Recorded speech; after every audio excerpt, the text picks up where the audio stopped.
Welcome to Ayushman భవ. మీరు కీళ్ల నొప్పులతో బాధపడుతున్నారా? కీళ్ల నొప్పులు ఏ వయసు వారికి వస్తాయి? కీళ్ల నొప్పులకు శస్త్రచికిత్స ఒకటే పరిష్కారమా? కీళ్ల నొప్పుల సమస్యకు పరిష్కారాలు తెలిపేందుకు మనతో పాటు ఉన్నారు Yashoda hospitals senior orthopedic and joint replacement surgeon doctor Sunil Dachepalli. Doctor తో మాట్లాడదాం, మరిన్ని సలహాలు సూచనలు తెలుసుకుందాం. Hello doctor, welcome to 10 TV studios. నమస్కారం డాక్టర్, ఈ మధ్య ఎక్కడ విన్నా కూడా రోబోటిక్ సర్జరీ అని ఎక్కువగా వింటున్నాం. అంటే టెక్నాలజీ మారుతుంది, వైద్య రంగంలో కూడా రకరకాల మార్పులు వస్తున్నాయి. అండ్ ఈ నీ రీప్లేస్మెంట్ కి సంబంధించి రోబోటిక్ సర్జరీ అంటే ఏంటి, అసలు ప్రాసెస్ ఎలా ఉంటుంది? This A interesting session. ఎందుకంటే అండి, ఇప్పుడు చాలామంది నా దగ్గరకు వచ్చి అంటారు, సార్ మీకు చాలా ఎక్స్పీరియన్స్ ఉంది, మాకు మీరే చేయాలి, రోబో వద్దు అంటారు. అంటే అందరికీ అవగాహన ఏంటంటే రోబో అంటే మనం టీవీలో చూసినట్టు నడుచుకుంటూ వచ్చి అది కట్ చేసి వెళ్ళిపోతుందని. యాక్చువల్లీ ఏంటంటే robo is a technology we use, but surgery చేసేది మేమే.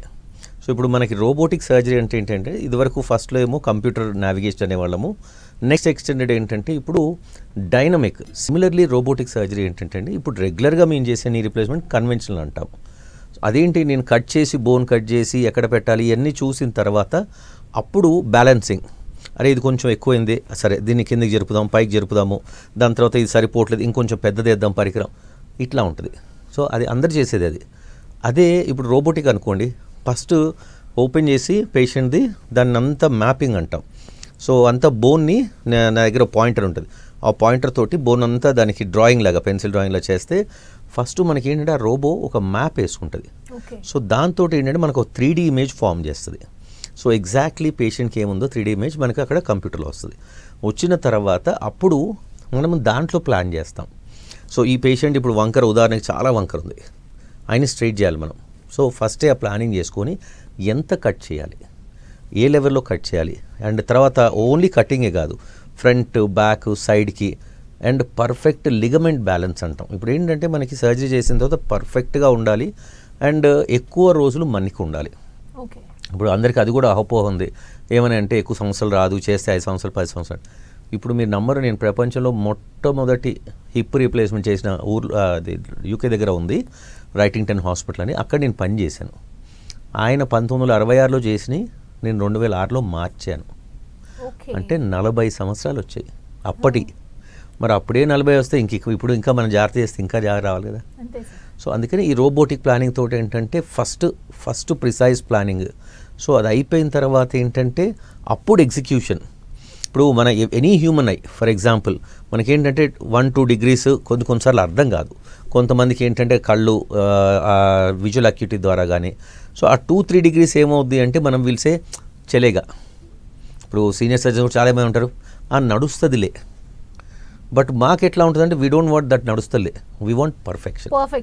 అబ్సల్యూట్లీ. ఇప్పుడు ఈ పర్ఫెక్షన్ అనేది 1 degree 0 degrees అనేది ఒక హ్యూమన్ బీయింగ్ కష్టం. అదే రోబో అనుకోండి, ఇప్పుడు ఉదాహరణకి నేను ఒక కట్ చేస్తున్నాను, అది కట్ చేస్తూ ఉంటే దానికి నాకు స్క్రీన్లో కంటిన్యూస్గా వస్తుంటుంది లైవ్గా. సో దాంట్లో ఏమవుతుంది, మనకి ఈ ఎక్కువ కట్ చేయబోతున్నాను ఆగిపోద్ది. So that machine whatever I'm cutting is attached to the robot. So that will stop. So అంత నేను ముందే ప్లాన్ చేసి పెడతాను కాబట్టి ఎంత కట్ చేయాలో అంతే వస్తుంది. అండ్ ఎగ్జాక్ట్ ఇంప్లాంట్స్ పెడతాము. అది పెట్టంగానే మనకి మూవ్మెంట్ కూడా, ఇప్పుడు లిగమెంట్స్ బ్యాలెన్స్ కూడా పర్ఫెక్ట్గా వచ్చి దాని తర్వాత పేషెంట్స్ ఏంటంటే యూ వోంట్ బిలీవ్ 3 గంటలు నడుస్తున్నారు ఇప్పుడు. So that's a beauty. అది సో బేసిక్గా చెప్పాలంటే robo is first you plan and use the robo to cut. అది సో ప్రొసీజర్ అంతా చేసేది నేనే చేస్తాను, బట్ రోబో సాయం తీసుకోవడం వల్ల పర్ఫెక్షన్ వస్తుంది. సార్ మీరు ఇప్పుడు చెప్పారు, ఇది చాలా బాగుంది. అంటే 3 hours పేషెంట్ నడవడం అనేది గుడ్ థింగ్ అంటే ఈ రోజుల్లో. ఎందుకంటే నీ రీప్లేస్మెంట్ సర్జరీ అయిందంటే నెలల తరబడి బెడ్కే పరిమితం అవుతారు. అసలు నడవాలంటే కూడా ఏమైపోతుందో, ఆల్రెడీ సర్జరీ అయిన బోన్కి ఏమైనా జరుగుతుందో అని చెప్పి ఫిజియోలు ఇలా రకరకాలుగా ఉంటుంది. సో ఈ సర్జరీ ఇప్పుడు మీరు 3 hours అనేది మాత్రం రోబోటిక్ అని భయపడే వాళ్ళకి ఇది ఒక గుడ్ న్యూస్ అనే చెప్పొచ్చు సార్. ఇది కూడా అండి, ఇప్పుడు అపోహలు కొంత అందరిలోకి మనకి ఏంటంటే మోకాళ్ళ మార్పిడి గురించి చాలా అపోహలు ఉన్నాయండి. ఫస్ట్ ఆఫ్ ఆల్ ఏంటంటే ఇది అవసరమా లేదా, హ్యాపీ కదా అంటే మనకి ఆఖరిలాగా. సో అందరూ ఇప్పుడు నన్ను అడిగే క్వశ్చన్ ఫస్ట్ నేను అందరికీ చెప్పేది ఒకటే, మోకాళ్ళ మార్పిడి అవసరం అంటే మీకు నొప్పులుండి నడవలేకుండా మీ రోజువారీ కార్యక్రమాలు కష్టమవుతున్నాయి, గ్యారంటీగా చేసుకోవాలి. సంవత్సరంలో 36 లక్షల ఆపరేషన్లు అవుతున్నాయి ప్రపంచంలో, భారతదేశంలో 5 లక్షల ఆపరేషన్లు అవుతున్నాయి. సో దాని అర్థం ఇది సక్సెస్ఫుల్ ఆపరేషన్ నెక్స్ట్ క్వశ్చన్ ఏం అడుగుతారంటే నన్ను, మరి దీంతో సైడ్ ఎఫెక్ట్స్ ఉండవా, ఇది చాలా మందిలో ఉన్న డౌట్, కాంప్లికేషన్స్ ఉండవా? దానికి కూడా నేను అందరికీ ఒక ఉదాహరణ చెప్తానమ్మా. ఏమొచ్చినాయి ఇప్పుడు లోపలేసే పరికరాలు లేటెస్ట్ ఉన్నాయి, టెక్నాలజీ లేటెస్ట్. ఇప్పుడు రోబోటిక్, ఇప్పుడు మనం అనుకున్నట్టు 3 గంటల్లో నడుస్తున్నారు. 3 రోజుల్లో నడవటము, వాష్రూమ్కి వెళ్ళటం, మెట్లు ఎక్కడం అన్నీ చేసి ప్రశాంతంగా ఇంటికి వెళ్తారు. మరి అంత కంఫర్టబుల్ టెక్నాలజీ ఉన్నప్పుడు, అండ్ ఫిజియోథెరపీ కూడా చాలామందికి ఏంటి భయము, అమ్మో 1 మంత్ చాలా ఫిజియో అంట, రాక్షసులాగా అసలు నొప్పులు బాగా ఉంటాయంట, ఏడుపులు అంటే అది కూడా కరెక్టే మీరు అన్నది. కొంతమందికి చాలా ఏడుస్తారు. ఈ రోబో చేసిన తర్వాత చాలా సంతోషంగా ఉన్నారు. అంటే నేను అసలు నొప్పులను అబద్ధం ఆడను. ఇప్పుడు కొంతమంది మీకు ఒక 50% పెయిన్ డిఫరెన్స్ ఉంటుంది. 50%? అబ్సల్యూట్లీ. ఓకే. సో అంత బాగున్నప్పుడు ఈ టెక్నాలజీతో తీసుకుంటే మనం లైఫ్ లాంగ్ హ్యాపీగా ఉండొచ్చు కదా. So that is my main concern. Okay. అంటే డాక్టర్ ఇంకొక డౌట్ ఏంటంటే, ఇప్పుడు మీరు అన్నారు మోకాలు నొప్పి ఉందంటే మీరు చేసుకుంటే బెటర్ ఫర్ ద ఫ్యూచర్ కోసం. అంటే ఏ స్టేజ్లో ఉన్న వాళ్ళకి ఈ నీ రీప్లేస్మెంట్ అంటే ఈ రోబోటిక్ మీరు సజెస్ట్ చేస్తారు క్లయింట్స్కి? చాలా మంచి క్వశ్చన్ అడిగారమ్మా. First of all I want to tell everybody, అంటే అన్ని వేదికల మీద నేను చెప్తాను, మోకాళ్ళు అనేది 4 స్టేజెస్ ఉంటాయి అరుగుదల. ఫస్ట్ సెకండ్ స్టేజెస్లో ఇంజెక్షన్ చేసుకోవచ్చు, పిఆర్పి అంటాం, ట్రై చేయొచ్చు. థర్డ్ ఫోర్త్ స్టేజ్లో చేసుకోకండి, ఎందుకంటే అది పనిచేయదు. నాకు ఫస్ట్ స్టేజ్లో వచ్చేది, నేను చేసుకుని 7 నెలలు అయింది ఎడమకాలు, కుడికాలు చేసుకుని 4 నెలలు అయింది. I'm comfortable. అంటే దీని అర్థం గుజ్జు వచ్చేస్తుందని కాదు, but it will keep you comfortable for some time. అది లాస్ట్ స్టేజెస్. ఇప్పుడు ఫోర్త్ స్టేజ్ అంటే బోన్ ఆన్ బోన్ ఉంటుంది, మొత్తం అరిగిపోయింది. అప్పుడు కూడా ఆపరేషన్ అవసరం లేదు. ఇప్పుడు మొన్న నాకు ఒక ఆయన 74 ఏళ్ళ ఆయన మోకాలు అరిగిపోయింది, ఎవరు ఆపరేషన్ అంటే వచ్చారు. నేను ఒకటే క్వశ్చన్ అడిగాను, రోజు మీ కార్యక్రమాలు చేస్తున్నా? ఎస్. రోజు వాకింగ్ 3 కిలోమీటర్స్ చేస్తున్నట్టు ఆయన. ఇంకా అట్లాంటి వాళ్ళకి ఆపరేషన్ ఎందుకు? సో అందరికీ అవసరం లేదు, అరిగిపోయినా అవసరం లేదు. కానీ మీ వయసు వాళ్ళు చేయగలిగే పనులు మీరు చేయలేకపోతే చేసుకోండి, నెంబర్ 1. నెక్స్ట్ ఇంకోటి ఏంటంటే దీనికి ఏజ్ లేదు. ఇప్పుడు కామన్గా మేము ఏం చేస్తాము, 60 దాటిన తర్వాతే చేయడానికి ప్రయత్నిస్తాము. కానీ మరి నేను చేసిన వాళ్ళు అందరికన్నా యంగెస్ట్ తుంటి మార్పిడి 16 ఏళ్ళ అమ్మాయి, అండ్ మోకాళ్ళ మార్పిడి 36 ఏళ్ళ లేడీ. ఇప్పుడు ఏంటంటే ఇప్పుడు ఈ 16 ఏళ్ళ అమ్మాయి ఒకరోజు నా దగ్గరికి వచ్చి ఎగ్జామినేషన్ కూర్చోమంటే ఇట్లా కూలబడ్డది. మళ్ళీ లేదని మళ్ళీ ఎగ్జామినేషన్ మళ్ళీ కూర్చోండి, మళ్ళీ కూలబడుతుంది. ఇదేంటమ్మా ఇట్లా కూర్చోవచ్చు కదా అంటే, సార్ నేను అట్లా కూర్చోడానికి ఆ 5 సెకండ్స్ నాకు నరకంగా అనిపిస్తుంది, దానివల్ల నేను కూలబడితే 1 సెకండ్ నా పని అయిపోద్ది. That was our answer. ఇప్పుడు ఆవిడకి ఆపరేషన్ చేసి నేను ఇప్పుడు కానీ 3 సంవత్సరాలు 4 సంవత్సరాలు అయింది. మొన్ననే వచ్చింది ఆవిడ, ఎంతో సంతోషంగా. She's almost passed her professional qualification, she's back in to job now. So అంతా అంటే లైఫ్ చేంజింగ్. సో అవసరం ఉంటే ఏ వయసు అన్నా చేసుకోవాల్సిందే. కాకపోతే ఏంటంటే మనం లాగగలమా అనేది ఒకటి చూసుకోవాలి. ఇప్పుడు 50-50 ఉంది, కొద్దిగా సింపుల్ ఎక్సర్సైజ్ చేసుకొని ఆయింట్మెంట్ చేసుకొని దాంతో నడపగలిగితే నడపండి. అంతేగాని పెయిన్ కిల్లర్స్ వేసుకొని నాకు ఆపరేషన్ అంటే భయము అంటే మీరు ఒక్కటి గుర్తుపెట్టుకోవాలి, మీకు కష్టం ఫ్యూచర్లో, మీ వాళ్ళకి కష్టం.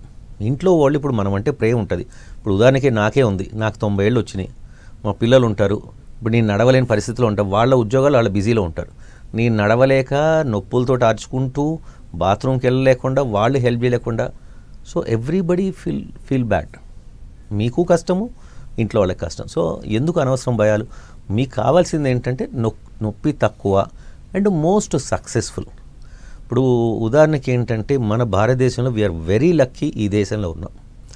ఇదే ఆపరేషన్ మీరు బయట లండన్ అక్కడ చేసుకోవాలని నేను 10 సంవత్సరాలు అక్కడ చేసి వచ్చాను. వెయిటింగ్ లిస్ట్ మినిమం 6 నెలలు ఉంది. ఇప్పుడు 4 నెలల నుంచి 6 నెలలు, అంటే 6 నెలలు వెయిట్ చేయాలి. సరే డబ్బులు పెట్టి చేసుకుందామా? మనం ఇక్కడ చేసుకునే సేమ్ పరికరం, సేమ్ టెక్నాలజీ అక్కడ 10 రెట్లు ఎక్కువ. ఇక్కడ నేను 2 లక్షలు చేస్తా అనేది అక్కడ 20 లక్షలు చేసుకోవాలి. అమెరికా ఇన్సూరెన్స్ లేకపోతే 10 రెట్లు ఎక్కువ. సింగపూరు, ఇంకెక్కడైనా మీరు అబుదాబి. అంటే మనము లక్కీగా బెస్ట్ టెక్నాలజీ అండ్ తక్కువ రేట్తో అయిపోతుంది. అండ్ మళ్ళీ పరికరాలన్నీ సేమ్. ఇప్పుడు అమెరికాలోనే తయారు వస్తాయి. నాకైనా అదే, లండన్ అయినా అదే, అమెరికాలో వాడేది కూడా అదే. ఒక్కటే స్థానం డిఫరెన్స్ అక్కడికి ఇక్కడికి. So please utilise. అన్నెసరీగా ఇప్పుడు కొంతమంది వస్తారు, కాళ్ళు గాలి చేసుకొని, చేతులు కాల్చుకొని, ఇంజక్షన్లు లాస్ట్ స్టేజ్లో ఇంజక్షన్లు చేసుకొని. అది ఇంజక్షన్ అనేది మ్యాజిక్ కాదండి. మీరు ఇంజక్షన్ చేసుకొని లేచి స్ప్రింగ్ లాగా లేచి నడుస్తారు అనుకోవద్దు. మ్యాక్సిమం ఒకవేళ అదే లాస్ట్ స్టేజ్లో కొంతమంది ఏం చేస్తారంటే నరాలు కట్ చేసేస్తారు, దాంతో మీకు నొప్పి తెలీదు. కాకపోతే అది మళ్ళీ ఫామ్ అవుద్ది. సో నెల రోజుల్లో మళ్ళీ నొప్పులు వస్తాయి. ఇప్పుడు ఉదాహరణకి మీరు 2-3 లక్షలు దానికి ఖర్చు పెట్టారు, మళ్ళీ మోకాలు ఖర్చు పెట్టడానికి ఏమున్నాయి? సో భయం వదిలి పక్కకు పెట్టి ఫస్ట్ లేటెస్ట్ టెక్నాలజీ ద్వారా కొంచెం బెస్ట్ తీసుకుంటే ఒకటేసారి అయిపోద్ది. అదే మళ్ళీ దాంట్లో మీరు బేరాలాడి ఒక 5,000, 10,000, 20,000 బేరాలాడుకుని తక్కువ తీసుకుంటే ఒకటి గుర్తుపెట్టుకోండి, మళ్ళీ ఆపరేషన్ చేసుకోవాలి. ఇప్పుడు చీపర్ వేసుకుంటే ఏమవుద్ది, ఒక 10 సంవత్సరాల్లో లూజ్ అవుద్ది అనుకుంటాం, 5 సంవత్సరాలు లూజ్ అవుద్ది, మళ్ళీ 5 years తర్వాత వచ్చి తీసి కాస్ట్లీ తీసుకోవాలి. సో మళ్ళీ ఆపరేషను, మళ్ళీ నొప్పి, మళ్ళీ ఖర్చు. ఈసారి ఖర్చు 3 రెట్లు అవుద్ది, ఎందుకంటే దాన్ని కట్టుకోవాలి రివిజన్. సో తెలివిగా ఉండి మంచి ఇంప్లాంట్ సెలెక్ట్ చేసుకోండి. అంటే సార్ ఇప్పుడు మీరు ఇంప్లాంట్ గురించి మాట్లాడుతున్నారు కాబట్టి ఏ మెటీరియల్ యూస్ చేస్తారంటే నీ రీప్లేస్మెంట్ అంటే కంప్లీట్ నీ తీసి అనదర్ నీ పెడతారు ఆర్టిఫిషియల్? కాదమ్మా, యాక్చువల్లీ ఇప్పుడు ఏంటంటే మనకి మోకాలు అరిగిపోద్ది కదా. ఇప్పుడు ఉదాహరణకి మనం చూస్తే చేయి ఇట్లా, ఇది తొడ భాగం, ఇది కాలు మధ్యలో మనకి ఏంటంటే మృదులాస్థి అంటాం, దట్ ఈస్ కాల్డ్ కార్టిలేజ్. అది అరిగిపోయినప్పుడు ఏంటంటే మనకి పుండు మీద నడిచినట్టు ఇంకా. సో ఆ నొప్పి సివియర్గా ఉంటుంది. ఇప్పుడు మేమేం చేస్తామంటే జస్ట్ ఆ పైన పొర ఏదైతే అరిగిందో అంత మాత్రం వరకే తొలగించి క్యాప్, ఇప్పుడు ఉదాహరణకి పన్నుకి మనం క్యాప్ పెట్టుకుంటాం, సో అంతే పైన కింద క్యాప్ తొడుగుతాము.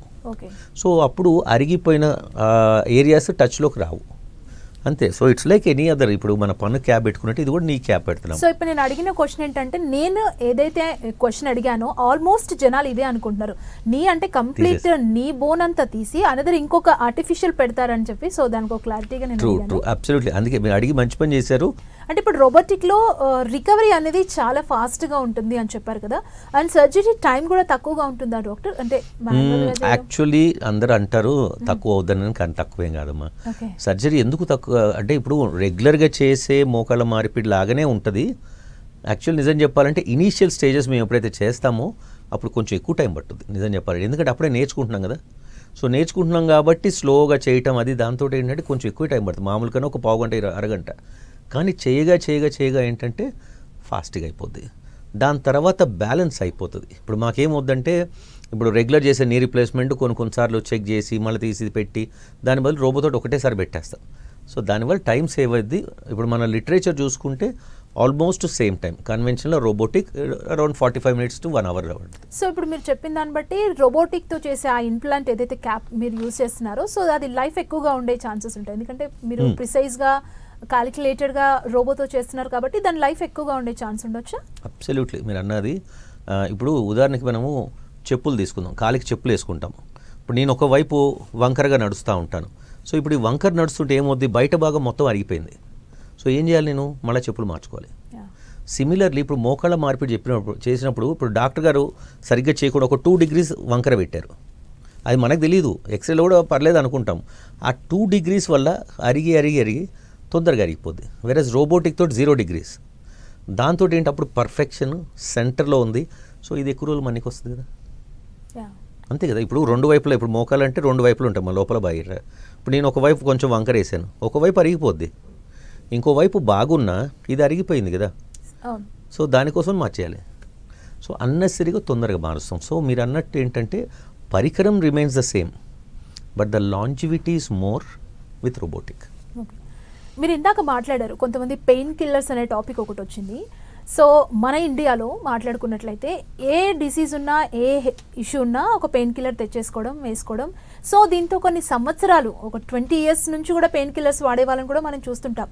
సో ఈ మోకాళ్ళకు సంబంధించి ఎక్కువగా 50 పైబడిన వాళ్ళు కూడా మోకాళ్ళ నొప్పులతో బాధపడుతున్నారు. ఇప్పుడు 50s and 40s కూడా ఈ ఇష్యూ వచ్చేస్తుంది. సో ఈ పెయిన్ కిల్లర్స్ వాడి ముందుకు వెళ్ళాలి అనుకునే వాళ్ళకి మీరేం చెప్తారు డాక్టర్? అబ్సల్యూట్లీ. ఇప్పుడు ఒకటే నా సజెషన్ ఏంటంటే అందరికీ అన్నెసరీగా పెయిన్ కిల్లర్స్ వాడకండి. ఎందుకు అంటే మీరు ఒకటి గుర్తుపెట్టుకోవాలి, అది దాని తర్వాత మళ్ళీ వేరే ప్రాబ్లమ్స్ వస్తాయి. పెయిన్ కిల్లర్స్ వాడి ఏమవుద్ది, నెక్స్ట్ కిడ్నీలు పాడవుతాయి. చాలామంది ఏమంటారు, ఒకటి అది వచ్చినప్పుడు చూద్దాం, ఒకటి రెండోది నాకు కాదు. మనం అందరం సూపర్ హ్యూమన్ కాదు, మన అందరం మనుషులమే. సో మోస్ట్ ఇంపార్టెంట్ మనం గుర్తుపెట్టుకోవాల్సింది పెయిన్ కిల్లర్స్ ఒకటి, స్టెరాయిడ్స్ ఒకటి. ఇప్పుడు మనకు తెలియదు, మందుల షాప్కి వెళ్ళి నా నొప్పులు ఉన్నాయా అంటే 4 సార్లు వెళ్తాం, 5వ సారి ఏమంటాం, ఏమైనా నువ్వు ఇచ్చిన నొప్పులు బిళ్ళలు పనిచేయట్లే అంటే స్టెరాయిడ్లు ఇచ్చేస్తారు. స్టెరాయిడ్ ఇస్తే మీరు ఒక రోజులో పరిగెత్తవచ్చు, కాకపోతే దాని పరాన్సరం ఏంటంటే తర్వాత మీ బోన్స్ అన్నీ గుళ్ళు అయిపోతాయి. ఒక్కసారి ఈ ప్రాబ్లమ్స్ వచ్చిందా మళ్ళీ దాని నుంచి తేరుకోవడానికి, ఇప్పుడు ఉదాహరణకి కిడ్నీలు పాడైనాయి, మన భారతదేశంలో కిడ్నీలు ఈజీగా దొరకవు, మీకు తెలిసిందే. ఎవరు ఇవ్వాలి, ఇంట్లో వాళ్ళు ఇవ్వాలి. అంటే మీ ట్రబుల్ని ఇంట్లో చేస్తున్నారు. సో దాంతో ఏమవుద్ది, ఇప్పుడు మీ ప్రాబ్లమ్స్, ఇంట్లో వాళ్ళ ప్రాబ్లమ్స్ ఇవన్నీ. దాని బదులు సింపుల్ ట్యాబ్లెట్స్, తర్వాత ఆయింట్మెంట్, ఎక్సర్సైజెస్. అండ్ ఇంకొకటి మీరు గుర్తుపెట్టుకోవాలి, ఇది తప్పదు, మీ జీవితంలో తప్పదు. ఇప్పుడు నేను అందరికీ ఒకటే చెప్తా, మరణం అనేది ఏదైతే తప్పదో మనందరికీ, ఆ రోజు గురించి భయపడము, కాకపోతే దానికి తగ్గట్టు ప్రిపేర్ అవుతాం. ఇది అంతే, మోకాళ్ళ మార్పిడి అనేది తప్పదు. అది వచ్చినప్పుడు ధైర్యంగా ఫేస్ చేసి దాని ఆప్షన్స్ చూడండి, ఈజియర్ ఆప్షన్స్. ఇప్పుడు అందరూ పెట్టుకోలేరు, నేను ఒప్పుకుంటాను. ఇప్పుడు అందరికీ ఖరీదైన ట్రీట్మెంట్ కావాలంటే కొన్నిసార్లు కుదరదు, కానీ డిఫరెన్స్ చాలా తక్కువ. ఒకవేళ కుదరదు, ఉన్న వాటిలో బెస్ట్ చేసుకోవడానికి ప్రయత్నించండి. ఓకే డాక్టర్, ఇంకొక డౌట్ ఏంటంటే బోత్ అంటే 2 kneesకి ఒకేసారి సర్జరీ చేసుకోవచ్చా? అంటే పేషెంట్ ఏమైనా సఫర్ అవుతారా? మీరు చేశారా కేసెస్ అలా? చాలా మంచి క్వశ్చన్ అడిగారు అండ్ కాంట్రవర్షియల్ క్వశ్చన్ అడిగారు. ఫ్రాంక్లీ నేనైతే ఐ డోంట్ ప్రిఫర్ 2 ఒకసారి చేయడానికి. ఇప్పుడు మా చుట్టాలందరూ నేను ఒకటే చేస్తాను. అంటే కీడెంచి మేలంచి అనుకోనండి. ఎందుకు అంటే ఇప్పుడు 2 చేసుకోవాల్సిన అవసరం ఏంటి? ఇప్పుడు ఒక మోకాలే పెద్ద ఆపరేషను, గుండె మీద ప్రెషరు. ఇప్పుడు చాలామంది ఏంటి, పనిలో పని, నొప్పిలో నొప్పి, ఫిజియోలో ఫిజియో, రెస్ట్లో రెస్ట్ అయిపోద్ది అంటారు. నేను ఒక్క క్వశ్చన్ అడుగుతాను, మరి పనిలో పని రేపటి భోజనం వాళ్ళు చేసేయచ్చు కదా, తినేసి కూర్చుందాం, రేపు ఎందుకు మళ్ళీ టైం వేస్ట్ వండుకోవడం, కూర్చొని తింటాం. అరిగించుకోలేము, మన బాడీ తట్టుకోలేదు, పట్టదు. అట్లాగనే ఇప్పుడు 2 చేసుకుని అర్జెంటుగా పరిగెత్తాల్సింది ఏంటి? మోకాళ్ళ మార్పిడి అనేది అత్యవసర ఆపరేషన్ కాదు, గుండె మార్పిడి కాదు, మెదడు ప్రాబ్లం సర్జరీ కాదు. సో మోకాలికి ఎందుకు పరిగెత్తాలి? ఫస్ట్ ఒకటి చేయించుకోండి, మంచిగా సెట్ అవ్వనండి. దాని తర్వాత minimum gap 4 days to 1 week. ఎందుకు అంటే బాడీ మళ్ళీ రికవర్ అవ్వాలి. సో 1 weekలో రికవర్ అవుతుంది బాగానే. ఇంకోటి చేసుకోండి, నొప్పులు ఉన్నాయి, ఆగండి. 1 month, 1 year, 2 years ఆగండి. ఇప్పుడు చాలామంది నాకు చెప్పారు, లేదు మా డాక్టర్ గారు చెప్పారు 2 లేతే కొంచెం తేడా వస్తాట పైకి కిందికి అని. అంటే నేను ఒకటే క్వశ్చన్ అడిగానమ్మా, అవును మరి ఎట్లయితే మీ డాక్టర్ గారు రజనీకాంత్ గారు లాగా 2 కత్తులు పట్టుకుని ఒకటేసారి చేసేస్తాడా? కాదుగా, ఫస్ట్ ఒకటి చేసి, అంటే ఇది చేయడానికి గంట పట్టింది అనుకోండి ఉదాహరణకి, ఇది గంట అయిన తర్వాత మరి గంట తర్వాత కదా అక్కడ చేసేది. మరి గంటకి 1 సంవత్సరానికి తేడా ఏముంది? If you're doing like a mirror, 2 ఒక్కసారి, అప్పుడు అనొచ్చు మనం కొంచెం హెచ్చు తగ్గులు ఉంటాయని. ఇప్పుడు ఇంత చేశాను, నేను గంట తర్వాత చేసినా, సంవత్సరం తర్వాత చేసినా మళ్ళీ అదే ఉంటుంది కదా. సో ఇవన్నీ ఏంటంటే కమర్షియల్ అండి. సో నా సజెషన్ అందరికీ, జస్ట్ ఒకటి చేసుకోండి, మంచిగా సెట్ అవ్వనండి, మీ నొప్పులన్నీ తగ్గిన తర్వాత ఎడమకాలు చేసుకోండి. ఓకే సార్, అంటే ఇప్పుడు బేసిక్గా రోబో నీ రీప్లేస్మెంట్ అంటే కొంచెం ఖర్చుతో కూడుకున్న పని అని చెప్తుంటారు. అంటే నార్మల్గా మాన్యువల్గా చేస్తే ఖర్చు ఎక్కువ ఉంటుందా, రోబోటిక్ యూజ్ చేయడం వల్ల ఎక్కువ ఉంటుందా? ఇది చాలా మందిలో ఉన్న డౌట్, ఎందుకంటే వెళ్ళాలనుకునే వాళ్ళకు ఒక క్లారిటీ కావాలి కాబట్టి. ట్రూ, మంచి క్వశ్చన్ అడిగారు మళ్ళీ. అయితే ఇప్పుడు ఆబ్వియస్లీ ఇప్పుడు మారుతి కార్ ఖరీదా, బెంజ్ కార్ ఖరీదా అంటే బెంజే ఖరీదు. ఎందుకు అంటే సేఫ్టీ. ఇప్పుడు మనం ఒక క్రికెటర్ చూసాను, నేను పేరు తీసుకోను, మనం చూసాం ఒక యాక్సిడెంట్, ఆయన లిటరలీ ఆ కార్ అంతా దగ్ధమైంది, ఆయన కానీ బయటకు వచ్చాడు, ఇప్పుడు ఆడుతున్నాడు, just because of the safety features. అంటే నేను అందుకే అంటాను, మనకి చేతనైనంత చేసుకోవాలి ఉన్న దాంట్లో. ఇప్పుడు ఉదాహరణకి ఇప్పుడు చేతికి నేను ఒక బంగారం కడియం పెట్టుకున్నాను అండి, దాని ఖరీదు 2 లక్షలు 3 లక్షలు ఏదో ఒకటి ఉంటుంది అనుకోండి. ఎవరి కోసం ఇది? నా ఎదుటి వాళ్ళ కోసం, వాళ్ళకి చూపించాలి నాకు ఇది ఉంది, నాకు పెద్ద కారు ఉంది, బంగ్లా ఉందని.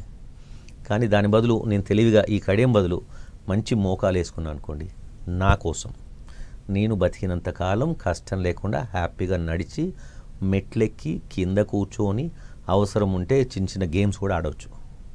సో ఆ తెలివితేటలు ఎందుకుండో నాకు అర్థం కాదు. ఇప్పుడు చాలామందిని చూస్తాను, చాలా కాస్ట్లీ డ్రెస్లు వేసుకొస్తారు, 10,000కి బేరం ఆడతారమ్మా. డాక్టర్ గారు చూడండి, ఇంకో మాట చూడండి. నేను అంటే సార్ బేరాలు అయితే వద్దు.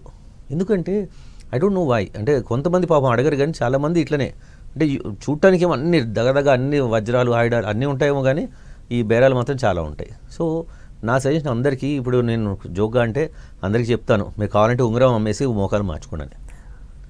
సింపుల్ అండి. ఇప్పుడు ఎవరి కోసం చేస్తున్నాం? అది మన కోసం. మనం బతికున్నంత కాలం మనం నడవాలి. మీరు గుర్తుపెట్టుకోండి, తుంటి, మోకాళ్ళు, పాదాలు, ఈ 3 ఏరియాల జాయింట్స్ అవసరం ఉంటే మార్చుకోవడమో ఆపరేషన్ చేసుకోవడం తప్పదు. ఇంకా దానిపైన నడుము, మీరు వంగిపోయారు, పక్కకి తిరిగారు, అయినా నడుస్తారు, బాత్రూమ్కి వెళ్ళగలుగుతారు, చేతులు పనిచేయట్లేదు, భుజాలు, మోచేతులు, అయినా తినొచ్చు, కడుక్కోవచ్చు, దానికి ఆపరేషన్ చేయకుండా నడుస్తుంది. నేను చెప్పినట్టు పాదాలకి, మోకాళ్ళు, తుంటి జాయింట్లు మాత్రం అశ్రద్ధ చెయ్యొద్దు. వీలెంత దాంట్లో బెస్ట్ పెట్టుకోండి. అండ్ మోకాళ్ళ మార్పిడి ఏంటంటే కొంచెం మినిమం థౌజండ్స్లో ఎక్కువ ఉంటుంది మేడం, కానీ లాంగ్ టర్మ్ చూద్దాం. ఇప్పుడు నేను ఉదాహరణకి ఇప్పుడు అందరికన్నా చీపెస్ట్ అంటే నా దగ్గర 1.5 lakh అండి మోకాళ్ళ మార్పిడి. ఇప్పుడు అది చేశాను. ఎవరో బాగా ధనికుడు చెప్దాం వచ్చాడు, 1.5 lakh చేసుకున్నాడు ఏదో బేరాలాడి. సో 10 సంవత్సరాలు లూజ్ అయిపోయింది. నెక్స్ట్ అది తీసి నేను కొత్త చేయాలంటే అది 8 లక్షలు అవుద్ది. అది ఎన్ని సంవత్సరాలు నడుస్తుంది? ఇంకో 15 సంవత్సరాలు నడుస్తుంది. సో ఇప్పుడు ఎంత అయింది? ఇప్పటికి 1.5 lakh 8 lakhs 9.5 lakhs అయిందా? అదే మంచి రోబోటిక్లో నేను బ్యూటిఫుల్గా చేస్తే మ్యాక్సిమం 3.5 అవుతుంది అనుకోండి. ఇది కూడా మరి 30 సంవత్సరాలు నడుస్తుంది. ఎవరు తెలియగల వాళ్ళు? అది అందరు ఏంటంటే ఆ ఇనిషియల్ కాస్ట్ చూస్తారు, నేను చూసే లాంగ్ టర్మ్ ఎఫెక్ట్. ఇప్పుడు మనం ఇప్పుడు మంచిగా చేసుకుంటే 30 ఏళ్ళు వచ్చింది అనుకోండి, సంతోషం, ఐఎమ్ సేవింగ్. యాక్చువల్లీ ఆయన 9.5 లక్షలు ఖర్చు పెడితే నేను ఇక్కడ 3 లక్షలు ఖర్చు పెట్టా. సో అది ముఖ్యం. అంటే మళ్ళీ ఇంకోటి ఏమంటారు, మరి అట్లయితే అందరికీ లూజ్ అవుతుందని. చీపర్ ఇంప్లాంట్ వేసుకుంటే డెఫినెట్గా తొందరగా లూజ్ అవుతుంది. కొంచెం మంచి ఎక్స్పెన్సివ్ వేసుకుంటే ఏంటంటే దాంట్లో డిజైన్, ఆ తర్వాత మెటీరియల్ జిర్కోనియం అంటాం, అట్లాంటి మెటీరియల్స్ ఎక్కువ రోజులు ఉంటాయి. అంటే డాక్టర్ ఇంకొక డౌట్ ఏంటంటే చాలా మందికి హార్ట్ ఇష్యూస్, షుగర్, బీపీ ఈ రోజుల్లో అందరికీ కామన్ అయిపోయింది షుగర్, బీపీ. సో ఇలాంటి ఇష్యూస్ ఉన్న వాళ్ళు నాకు హార్ట్ ఇష్యూ ఉంది, సర్జరీకి వెళ్తే హార్ట్ పైన ఎఫెక్ట్ పడుతుందని భయపడే వాళ్ళు కూడా చాలా మంది ఉంటారు. సో మీరేం చెప్తారు వాళ్ళకి? అదే ఇందాక అన్నట్టే మళ్ళీ అదే, ఇది తప్పదు, నాకైనా ఎవరికైనా తప్పదు. ఒక వయసు వాళ్ళకే చేస్తామది. ఆ వయసు వాళ్ళకి ఏంటంటే బీపీ, షుగరు, థైరాయిడ్, గుండె జబ్బు, ఈ 4 ఉంటాయి మెజారిటీ. ఆ వయసు వాళ్ళకి ఏంటంటే మేము చేసే వయసు 60, 65. సో ఈ వయసు వాళ్ళకి ఆల్మోస్ట్ 4 ఉంటాయి. మీకు తక్కువ ఉంటే సంతోషం. ఇది మళ్ళీ నేను చెప్పేది ఏంటంటే తప్పదు. ఇప్పుడు షుగర్ ఉంది, నేను చేసుకొని ఇంట్లో కూర్చుంటే రేపు పొద్దున్న నడవగలరా? తప్పదు. కాకపోతే మీకు ఏంటంటే ఛాన్సెస్, కొద్ది ఇన్ఫెక్షన్ ఎక్కువ ఛాన్సెస్ ఉంటాయి, అయినా తప్పదు. ఇప్పుడు చాలా ఊబకాయం ఉన్నాడు, ఫ్లైట్ ఎక్కుతాడండి. ఫ్లైట్ ఎక్కిన తర్వాత ఆ గుండెలో కొంచెం ఆయనకి ఊపిరితిత్తుల సమస్యలు రావచ్చు, కానీ మరి ఆగుతారా? ఎక్కుతున్నారు కదా ఆయన కూడా. అంటే ఇది తప్పదని గుర్తుపెట్టుకోండి. డాక్టర్ ఇంకోటి ఏంటంటే ఈ మోకాళ్ళ అరుగుదల అనేది రాకుండా ఉండాలంటే ఓవర్ వెయిట్ అని చాలా మంది చెప్తుంటారు. ఈ ఓవర్ వెయిట్ మాత్రమే కారణమా, ఇంకేదైనా ఉంటుందా? మంచి క్వశ్చన్ అడిగారమ్మా. ఇప్పుడు ఓవర్ వెయిట్ ఒకటే కారణం కాదు. ఇప్పుడు ఓవర్ వెయిట్ ఉన్న వాళ్ళు కూడా చాలామంది మీరు చూస్తారు, పెద్ద వయసు వచ్చిన వాళ్ళు కూడా బాగా నడుస్తున్నారు. సో ఫస్ట్ అండ్ ఫార్మోస్ట్ ఏంటంటే weight is one of the reasons. ఇప్పుడు ఒక మనిషి దగ్గర 2 మనుషులు తీసుకెళ్తున్నట్టే. దాని తర్వాత ఏంటంటే activity, the most important is physical activity. మనం ఎంత బాగా నడుస్తున్నా రెగ్యులర్గా, దానివల్ల నరిష్మెంట్, ఆ జాయింట్కి నరిష్మెంట్ వెళ్ళి ఆ జాయింట్ బోన్స్ గట్టిపడుతుంటాయి. అదే ఇంట్లోనే కూర్చొని ఎక్కువ పని చేయట్లేదు అంటే ఏవద్దంటే ఆ బోన్ అంతా పలచబడిపోయి ప్రాబ్లం వస్తుంటుంది. సో అదొకటి. దాని తర్వాత జెనెటిక్ అంటాం. ఇప్పుడు ఇంట్లో వాళ్ళకి మనకి ఏంటంటే కొంతమందికి తొందరగా అరిగిపోయి ఉంటాయి, సో అట్లా జెనెటిక్ వస్తే కూడా వస్తుంది. కొంతమందికి ఏంటంటే ఫ్రాక్చర్స్ అయ్యి ఏదైనా దెబ్బలు తగిలి సరిగ్గా అతుక్కోక వంకర్లు వస్తాయి. కొంతమంది కీళ్ళవాతంతో వస్తాయి. సో దీంట్లో ప్రివెంటబుల్ అంటే కొన్ని మన చేతిలో ఉండవు, ఫ్రాక్చర్ కానీ కీళ్ళవాతం కానీ. ప్రివెంటబుల్ ఏంటంటే మనకి మెయిన్గా ఈ ఊబకాయం ఒకటి, దాంతో ల్యాక్ ఆఫ్ ఎక్సర్సైజ్. అన్నిటికన్నా చీపెస్ట్ ఎక్సర్సైజ్ వాకింగ్. సో రోజు లేచి ఒక అరగంట నడవండి, వీలైతే 2వ పూట కూడా నడవండి. అట్లా చేయటం వల్ల ఏంటంటే ఫిజికల్ యాక్టివిటీ చేయటం వల్ల కండరాలు, బోన్స్, జాయింట్స్ హెల్తీగా ఉంటాయి. నేను చూసిన వాళ్ళలో మొన్న కూడా ఒక లేడీ వచ్చింది, 89, హ్యాపీగా నడుస్తున్నారు, ఆపరేషన్ కాలేదు ఇంకా. ఓవరాల్గా ఇప్పటివరకు మనం మాట్లాడుకుంది చూస్తే చాలా కాన్ఫిడెంట్గా అండ్ క్లియర్గా ఉన్నారు మీరు. రోబోటిక్ సర్జరీ కావచ్చు, నీ రీప్లేస్మెంట్కి సంబంధించి. సార్ ఎన్ని సర్జరీస్ చేశారు సార్ ఇప్పటివరకు మీరు? Thank you. అంటే ఇప్పటిదాకా అసలు టోటల్ ఆర్థోపెడిక్ సర్జరీస్ ఆల్మోస్ట్ ఒక 15,000 ఆపరేషన్ దాకా చేశానమ్మా. 15,000 ఆర్థోపెడిక్ అన్ని కలిపి. సో దాంట్లో మోకాళ్ళ మార్పిడి I have done about 7,000 or 8,000 నా. ఇప్పుడు లాస్ట్ 20 ఏళ్ళ నుంచి అదే పని కదండి. ఆల్మోస్ట్ 20, ఇప్పుడు 2003లో వెళ్ళాను లండన్కి, ఇప్పుడు 22 years అవుతుంది ఇప్పుడు. ఓకే, సో అది. దాని తర్వాత ఇప్పుడు రోబోటిక్ అనేదేమో లాస్ట్ 2 years అయింది మనం స్టార్ట్ చేసి ఇక్కడ హైదరాబాద్లో. Almost we have done 1,000 surgeries. ఇప్పుడు 993, ఇవాళకి 993 అయినాయి. ఇంకొక 2 రోజులు యాక్చువల్లీ మా కాన్ఫరెన్స్ వస్తుంది ఇదే రోబోటిక్ గురించి. ఇప్పుడు మన తెలంగాణ రాష్ట్రము, ఆంధ్రప్రదేశ్ నుంచి we're getting around 400 orthopedic doctors, seniors అందరూ నేర్చుకోవడానికి ఇప్పుడు ఇక్కడ మ్యారియట్ హోటల్ చేస్తున్నాము. సో లైవ్ సర్జరీస్ కూడా చేస్తామంట. అంటే ఎట్లా చేస్తాము, కామన్ ప్రాబ్లమ్స్ ఏం రావచ్చు, వాళ్ళు ఏం జాగ్రత్తలు తీసుకోవాలి. అంటే ఇప్పుడు ఈ రోబోటిక్ అనేది ఇప్పుడు లేటెస్ట్గా వచ్చింది ఒకటి, రెండోది ఏంటంటే అన్ని చోట్ల లేదు. Thank you so much sir, ఒక అవగాహన కల్పించారు నీ రీప్లేస్మెంట్, అందులోనూ రోబోటిక్ వల్ల ఎంత యూజ్ ఉంది, టెక్నాలజీ మారుతుంది, మన ఆలోచన కూడా మారాలని చాలా బాగా ఎక్స్ప్లెయిన్ చేశారు. థ్యాంక్ యూ సో మచ్ అండి. థ్యాంక్ యూ అండి, thank you very much. So viewers చూసారు కదా, ఇది ఇవాళ ఆయుష్మాన్ భవ. మరో ప్రోగ్రామ్తో మళ్ళీ కలుద్దాం. చూస్తూనే ఉండండి 10 TV.